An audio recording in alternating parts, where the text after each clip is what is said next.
네, 그럼 여러분 2부를 시작하도록 하겠습니다. 제가 여러분께 1부 마지막에 이러한 소년애적인 관계는 연령 제한이 있고 그 18세가 에로메노스가 18세가 넘었는데도 계속해서 사랑 관계를 유지하면 비난의 대상이 된다라고 얘기했는데 이 죽일 놈의 사랑을 했던 사람들이 있습니다.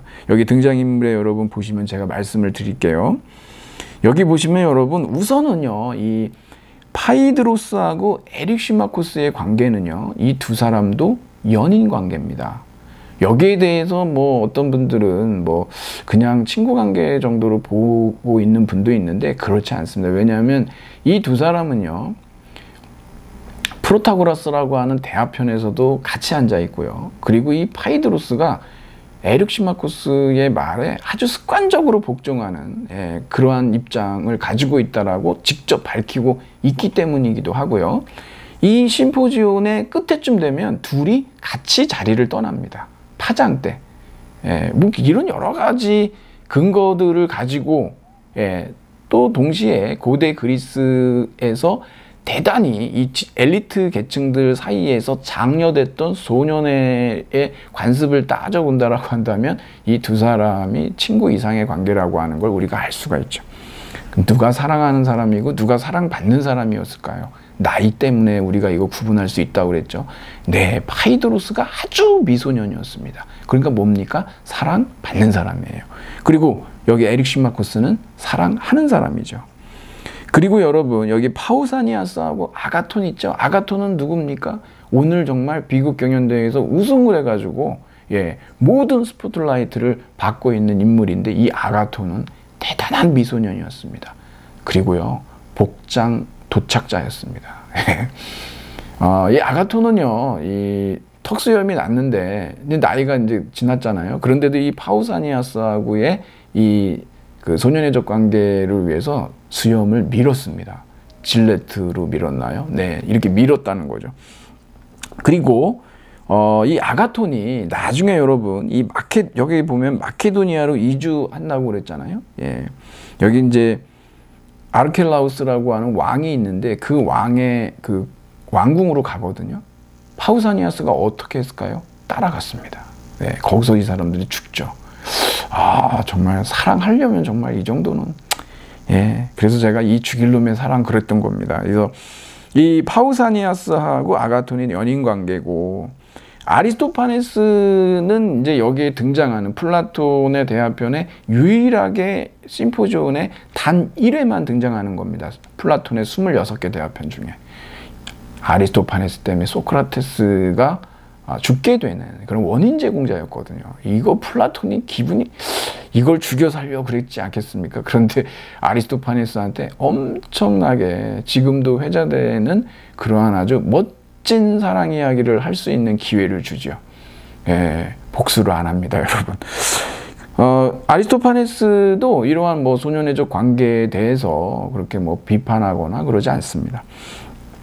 여기에 그 소크라테스하고 알키비아데스가 소크라테스에게 엄청난 구애행위를 하는 거는 우리가 이제 나중에 알키비아데스의 연설에서 좀 볼 겁니다. 그러니까 여러분 여기에 등장하는 이 등장인물들이 소년애적 관계에 있거나 아니면 그런 소년애적 관계에 대해서 그렇게 이제 반감을 갖고 있지 않다라고 하는 거를 우리가 알 수가 있습니다. 고대 그리스 사회에서의 이 소년애는 굉장히 장려됐었거든요.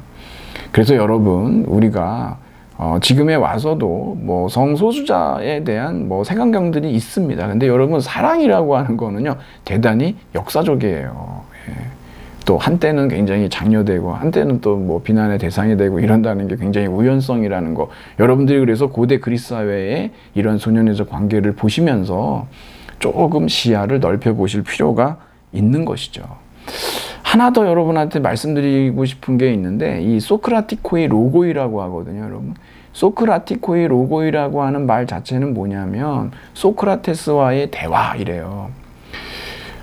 기원전 399년에 소크라테스가 결국 죽게 되죠. 여러분 아시다시피 이제 독약을 마시고 죽게 되는데 그 이후에 소크라테스의 동아리에 있었던 동료라든가 제자라든가 이런 사람들이 다 뿔뿔이 도망을 갑니다. 소크라테스는요, 굉장히 다양하게 우리가 볼 수가 있는데, 한마디로 이 사람이 이제 어떤 그 서클을 이끄는 그러한 대표격이었거든요. 그 사람이 이제 결국 정치적으로 희생이 됐습니다. 겁이 나죠. 그러니까 이제 그 주변에 있었던 제자나 친구나 뭐 이런 사람들이 일단은 피하고 보는 겁니다. 그리고 나중에 돌아와요. 일종의 신원운동을 좀 하고 싶은 거예요. 소크라테스가 너무 억울하게 죽었단 말이에요. 그럼 이걸 뭐 데자부를 붙일까요? 프랭카드 어떻게 도대체 해야 될까요? 이 사람들이 택한 건 뭐냐면 글을 통해서 소크라테스의 명예를 회복하고 싶었습니다. 그때 이 사람들이 채택했던 문학 장르가 소크라티코이 로고이예요. 소크라티코이 로고이라고 하는 건 굉장히 쉬워요. 왜 그러냐 그러면 소크라테스하고 대화하는 거예요. 항상 소크라테스가 등장하고 소크라테스하고 얘기를 나눠요. 그게 소크라티코이 로고이라고 하는 문학 장르인데, 아리스토텔레스가 자신의 시학에서 테오스의 알렉사메노스라고 하는 사람이 이 장르를 만들었다라고 얘기하는데, 그 사람에 대해서는 이름밖에 알려진 게 없습니다. 여하튼 그 문학 장르를 통해서 소크라테스의 제자나 동료들이 일종의 소크라테스의 명예회복을 위해서 글을 쓰기 시작했다는 거죠. 플라톤도 마찬가지입니다. 지금 여러분이 소크라테스의 변론 빼고요, 나머지 모든 플라톤의 대화편들은요, 전부 소크라티코이 로고이라고 하는 문학 장르를 사용하고 있어요. 소크라테스가 맨날 등장하잖아요. 그렇죠? 물론 법률에서만 안 등장합니다만.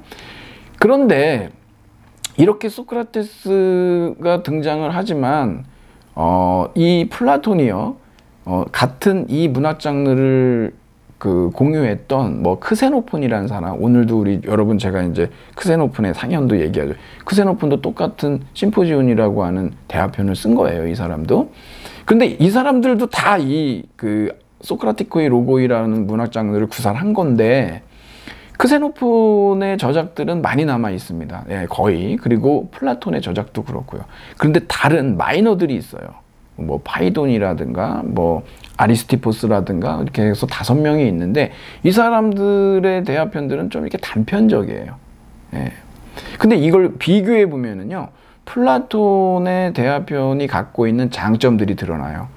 플라톤은요, 처음에 문학 지망생이었습니다.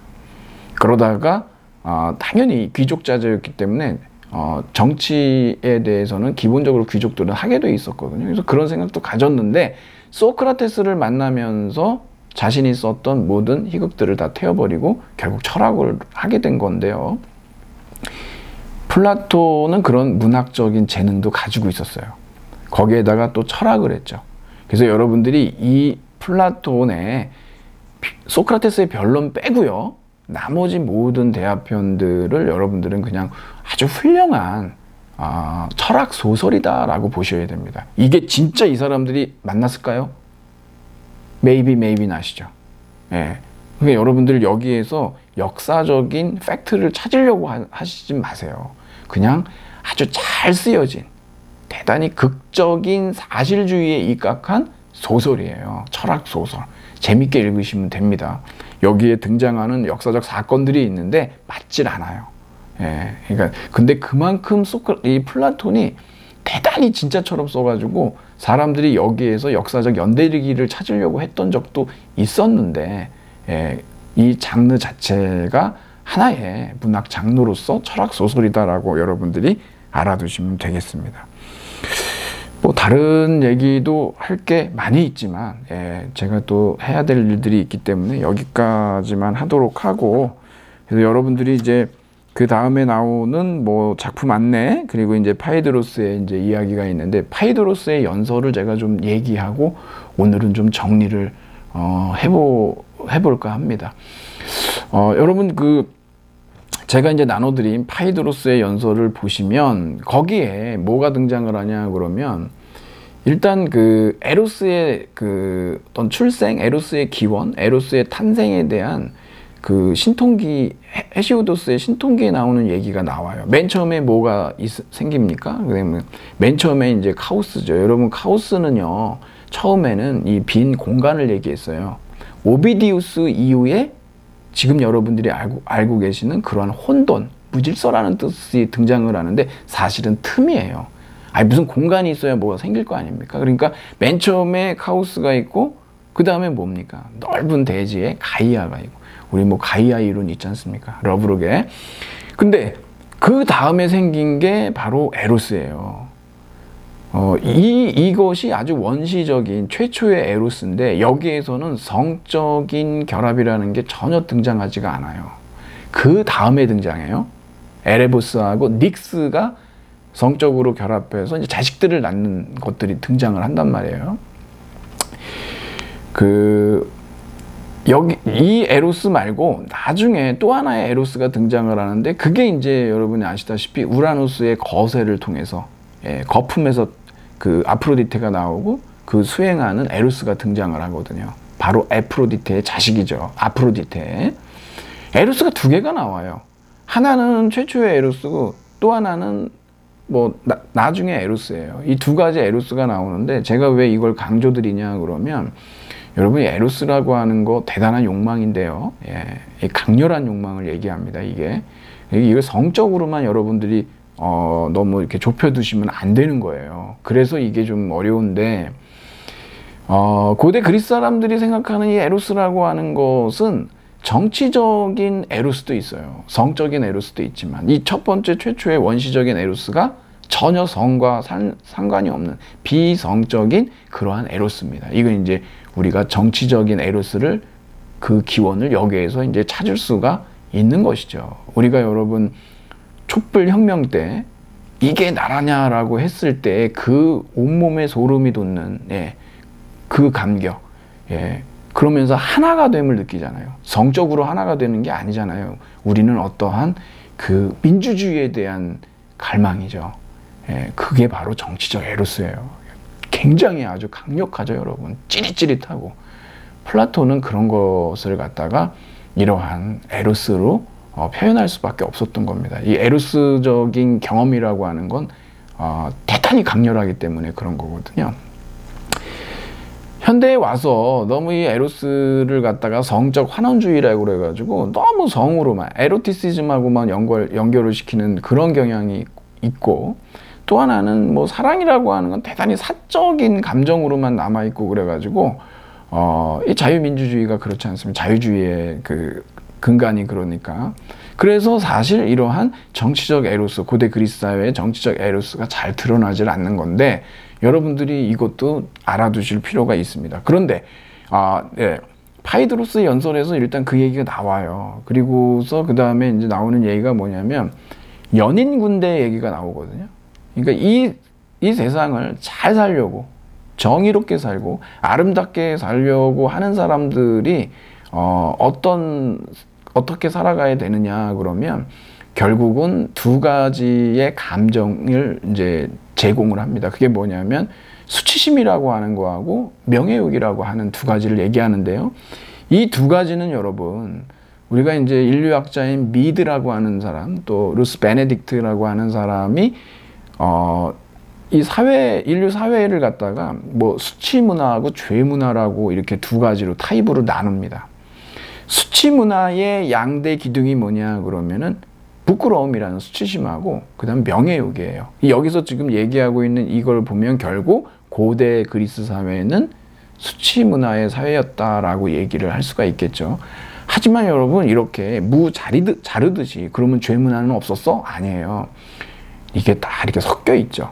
그렇기 때문에 우리는 이걸 가지고 수치 중심의 문화라고 조금 완곡하게 표현하는 게 오히려 더 적절합니다. 그렇겠죠? 고대 그리스 사회는 그랬단 얘기예요. 그래서 뭐 전쟁에 나갔을 때 무기 던져버리고 도망가고 이러는데 누구한테 걸리는 거를 제일 부끄러워하느냐 그러면 바로 연인이죠. 연인이 보고 있는데 도망가기는 대단히 부끄럽고, 그리고 명예로운 행위가 아니잖아요. 그게 바로 그 사랑이 그런 걸 가능하게 해준다는 거예요. 용기를 북돋워 준다는 거예요. 본래부터 용기 있는 사람보다는 못하지만 용기가 없는 사람에게도 그 사랑만 있다면, 그 사랑 관계 있잖아요. 연인이 보고 있으면 거기서 어떻게 도망가고 싶어도 못 간다, 이런 얘기죠. 그래서 이제 이 파이드로스가 어떤 얘기를 하냐면 연인 군대라고 하는 얘기를 하는데, 그게 뭐냐면, 그러면 뭐 국가나 군대를 뭐 이런 식으로, 그러니까 연인 관계로 만들 수 있는 방법만 있다면 이거 정말 소수로 구성된 군대라 하더라도 이거 무적일 것이다. 그리고 여러분, 이게 실제로 있었습니다. 예, 우리 뭐 영화 300도 있었지만 사실 이게 테바이의 장군인 고리기데스라고 하는 사람이 150쌍에, 이건 뭡니까? 남자로 이루어진 쌍이에요, 여러분. 이게 뭐 연인 아니에요. 이게 소년애적 관계겠죠. 이렇게 남자로 이루어진 150쌍, 즉 300이라고 하는, 이게 한 40년 동안 무적이었어요. 그래서 카이로네이아 전투에서 결국은 이제 다 패배하게 되지만, 물론 거대한 군사작전을 감행하지 못했습니다. 숫자가 적잖아요. 뭐 몇만 몇십만이 아니니까. 하여튼 굉장히 용맹했다는 거죠. 그래서 이게 사실 있었던 얘기를 이제 이런 식으로 이제 가지고 들어온 거죠. 근데 여러분, 이 연인 군대는요, 약점이 있어요. 그게 이제 여러분, 우리 이제 크세노폰의 향연에 보면 그 약점이 나와요. 그래서 제가 여러분한테 제공을 해드렸는데, 크세노폰은요, 소크라티코의 로고이를 이 사람도 구사를 하지만 플라톤하고 다른 점은 뭐냐면, 플라톤의 소크라테스는 대단히 철학자고 철학적 순교자고 그러잖아요. 근데 이제 크세노폰의 소크라테스는요, 세속적이에요, 대단히. 그래서 여기에 이 사람의 크세노폰의 심포지움을 보면, 그럼 뭐 꼭 진지한 얘기만 해야 되겠냐? 그래서 되게 재미있는 얘기를 여기에서 이제 심포지움 보여주는데, 사실상 여러분, 고대 그리스 사회에 정말 이 드링킹 파티가 어땠냐라고 하는 것을 생생한 장면을 여러분들이 보시고자 한다면 크세노폰의 심포지움을 보셔야 됩니다. 사실 지금 플라톤의 심포지움은요, 많은 부분이 좀 현실성은 없어요. 예, 이들의 살아있는 심포지움을 어떤 유희를 즐기는지가 잘 나타나 있는 게 크세노폰의 심포지움이죠. 하여튼 여러분들이 한번 이거 읽어보시면 금세 알 수가 있거든요. 네. 이러한 그 수치 중심 문화에서 수치심과 명예욕이라고 하는 이 두 가지가 양대 기둥으로 있는데, 과연 이런 상황에서 이 그 사랑 관계가 제대로 이루어질 수가 있겠느냐라는 질문을 제가 한번 드려보려고 하는 겁니다. 그러면서 우리가 지금 이 시대의 사랑에 대한 얘기도 같이 한번 해보려고 하는데요. 왜 그러냐면, 이 한병철 선생님이라고 제독 철학자죠. 여러분들도 아마 피로사회 뭐 이렇게 들어보셨을 겁니다. 정말 뭐 이 시대마다 시대적인 질병이 있는데, 지금 이제 우리가 살고 있는 이 시대는 뭐 소진증후군, 뭐 번아웃이죠, 우울증, 뭐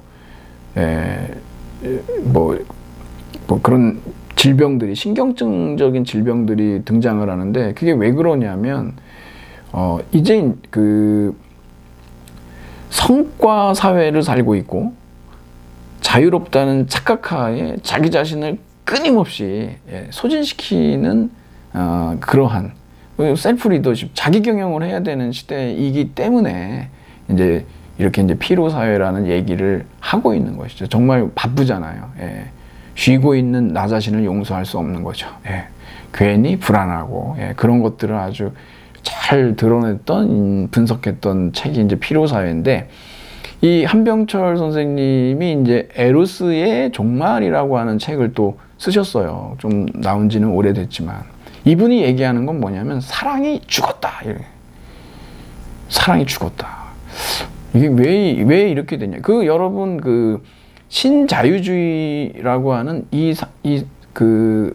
어떤 경제 시스템 하에서는요, 정말 사랑이 거의 죽었거나 죽어가고 있거나 종말을 구하고 있다라고 우리가 얘기할 수 있는 게 뭐냐면, 신자유주의의 어떤 노동의 유연화, 여러분, 이게 뭐 노동의 유연화, 말이 유연하지 뭡니까? 이게 정말 실업의 자유,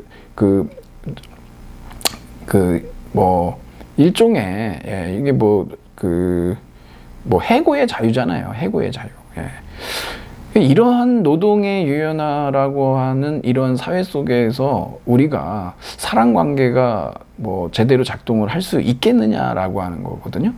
왜 이게 어렵냐 그러면 모든 관계가 잠정적이고 일시적일 수밖에 없는 그러한 시스템이에요. 언제 어디로 떠날지 모르고 언제 잘릴지 모르고, 네, 그런 불안 속에서 살고 있기 때문에 이게 사랑 관계가 잘 안 된다는 거죠. 사랑 관계라고 하는 건 여러분, 우리가 이제 사춘기 때 이런 걸 구분을 사실은 하게 되는데, 여러분, 강렬함과 친밀함을 사춘기 남자들은 잘 구분을 못해요.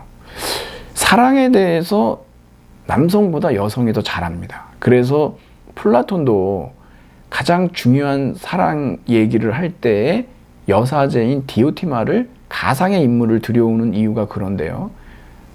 강렬함이 친밀함인 줄 착각하는 경향이 남성들에게 있다는 얘기예요. 근데 이건 달라요, 여러분. 예. 그러니까 이 친밀함, 사랑이라는 거는 친밀함인데, 이 친밀함이라고 하는 것은 오랜 시간이 필요해요.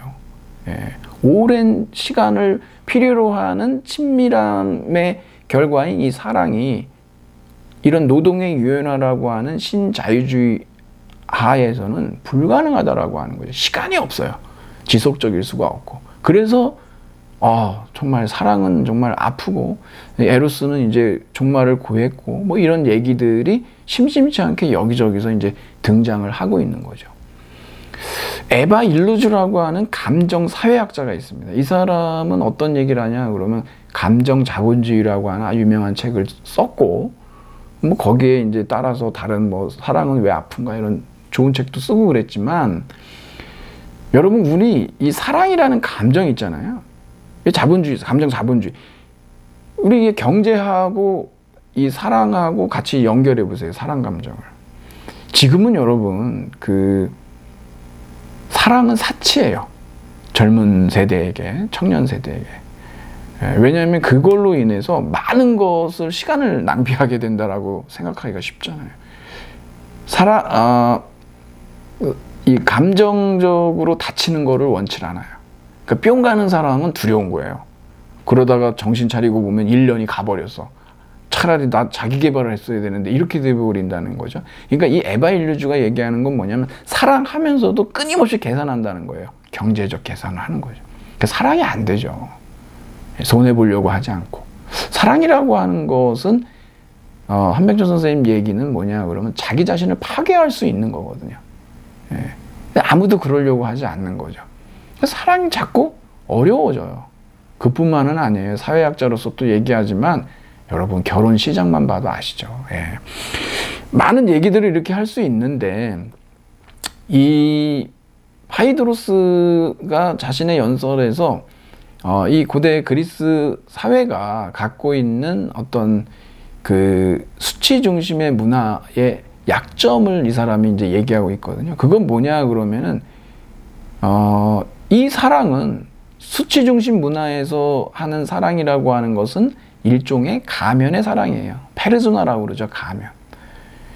여러분, 우리도 가면 증후군이라고 많이 그러는데, 나는 그렇지 않은데 웃는 얼굴을 보여야 하고, 그래서 자꾸 이렇게 서로 이제 따로 노는 이런 것들이 있잖아요. 특히 이제 감정 노동을 강요당하는 경우에는 더 그렇겠죠. 이 가면의 사랑이라고 그래서 얘기할 수가 있는데, 연인이 보냐 안 보냐가 중요하잖아요. 이 가면의 사랑이 왜 문제냐 그러면 이 가면의 사랑이 갖고 있는 메커니즘이 있어요. 제가 그걸 여러분들한테 좀 말씀을 드리고 정리를 한번 해보겠습니다.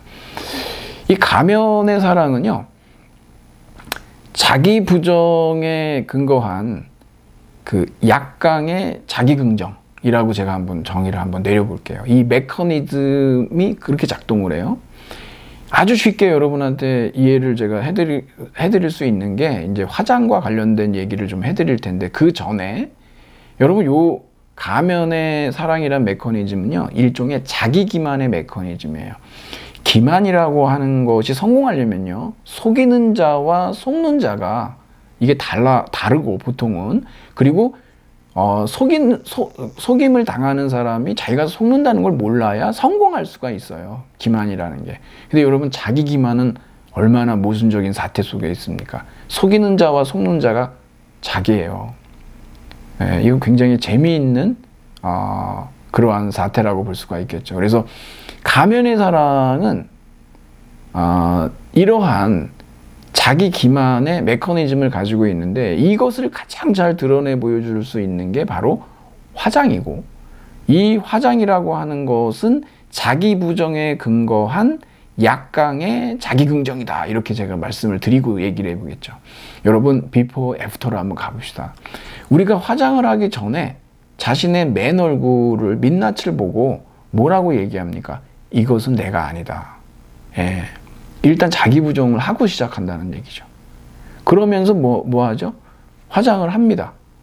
근데 여러분, 자기의 민낯이 이건 내 모습이 아니다라고 얘기를 하면서 동시에 사실은 자신의 얼굴이라고 하는 것을 인정하고 있죠.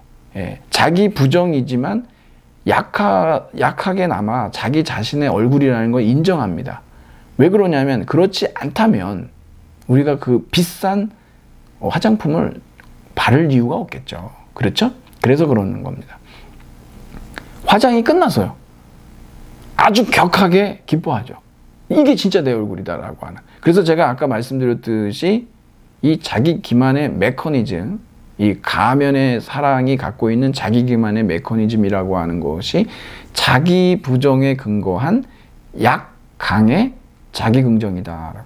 어찌됐든 자기 얼굴이라는 걸 인정하죠, 약하게.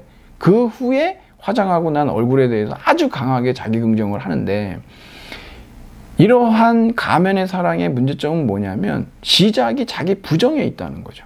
있는 그대로의 자기 자신을 인정하지 못하고 있어요. 왜냐 그러면 하도 눈치 봐서 그러는 거예요. 예. 이거는 어떤 사랑이냐 그러면, 그 사람이 하는 사랑이 아니고 가면이 하는 사랑인 거예요. 예. 진짜 사랑이 아니라는 얘기죠. 그러니까 그러한 가면들은 현대사회에서 뭐라고 얘기할 수 있냐, 여러분들한테 말씀을 드리자면 일종의 스펙이겠죠. 예. 에바 일르즈가 사랑은 왜 아픈가라는 책에서도 얘기하지만, 이 결혼 시장을 보세요. 여기에서 여러분들 뭐가 팔릴 것 같습니까? 그렇죠? 예. 스펙들이에요. 스펙들이 하는 사랑인 거예요. 진짜 자기 자신이 하는 사랑은 아니라는 거죠. 이게 뭐 사랑이라고 하는 것이 오랜 기간 그 가면 뒤에 있는, 정말 그 사람을 만나야 되는데 만날 수가 없고, 예. 오로지 그 계산적인 관계 속에서 사랑 비슷한 것들을 하면서 사랑한다고 착각하고 있는 것일 수도 있는 것이죠. 현대사회에서 바로 이런 상황 속에서 이 사랑이라고 하는 건 대단히 어렵고, 예, 오히려 종말을 구했다라고 얘기하는 이런 어떤 비극적인 선언들이 나오는 이유가 거기에 있는 거죠. 뭐 어떻게 해야 될까요? 한국 사회에서 이런 것들을 바꿔나가기 위해서 제가 여러분한테 하나 말씀드릴 수 있는 게 뭐냐 그러면은, 뭐 무상교육을 얘기할 수 있습니다. 대학도 마찬가지입니다. 그러면 여러분들이 훨씬 사랑할 수 있는 돈과 여력이 생길 수가 있겠죠. 이렇게 바꿔나가지 않는다면 아마 사랑은 정말 역사 박물관으로 가게 될 수도 있지 않겠느냐. 저절로 되는 게 아니란 말인 거죠. 그래서 저는 여러분들한테 사랑은 이렇게 정치적이다. 최저임금 올려달라고 여러분들이 투쟁함으로써 여러분들의 데이트 비용을 더 많이 얻을 수가 있는 거. 그래서 이렇게 떨어져 있는 거는 아니라는 겁니다. 자, 뭐 하고 싶은 얘기는 더 많지만, 네, 시간 관계상 여기서 좀 줄여 나가야 하겠네요. 네, 자, 여러분 장시간 애쓰셨습니다. 네, 저는 여기서 마치도록 하겠습니다. 수고하셨습니다.